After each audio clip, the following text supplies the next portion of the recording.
Media અહેવાલના પગલે અંતે જીપીસીબીએ સુરેન્દ્રનગરના ધાંગધ્રા પંથકમાં નવલગઢ ખેતરનો સર્વે કર્યો। સુરેન્દ્રનગરના ધાંગધ્રા પંથકમાં ખાનગી કંપનીવાળાની મનમાની સાથે સ્થાનિક ખેડૂતો ત્રાહિમામ હતા અને વર્ષોની સતત રજૂઆત છતાંય તંત્ર કે ખાનગી કંપનીવાળા ખેડૂતની હૈયા રાફડને ગણકારતા ન હતા। ત્યારે નવલગઢ ગામની પ્લાયવુડ બનાવતી સાલાસર કંપનીમાં ડસ્ટના લીધે ખેડૂતોની જમીનમાં પાક નિષ્ફળ જતા હતા અને જમીન ઉજ્જડ બનવા પામી હતી।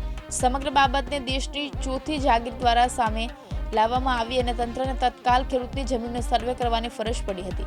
આ તકે વળતરની માંગ સાથે ખેડૂત દ્વારા ગંભીર આક્ષેપ કરવામાં આવ્યા હતા, જેના પગલે જીપીસીબીના અધિકારીઓ સર્વે કરવા દોડી ગયા હતા। ત્યારે સ્થાનિક ખેડૂતોએ અધિકારીઓને રીતસરના ઉશ્કાવ્યા હતા અને સમગ્ર સર્વે માત્ર કાગળ ઉપર જ ન રહે તે માટે અધિકારીઓના વિડીયો ઉતાર્યા હતા, જેમાં ખેડૂતોએ પોતે જમીનને નુકસાન છે અને ડસ્ટના લીધે પાક તેમજ જમીન ઉજ્જડ બની છે તેમ લાગી રહ્યું છે એમ બોલી રહ્યા છે। ત્યારે જોવાનું એ રહેશે કે નવલગઢના ખેડૂતોને ઉચિત વળતર મળશે કે ફૂલડીમાં ગોળ ભંગાશે તે જોવું રહ્યું।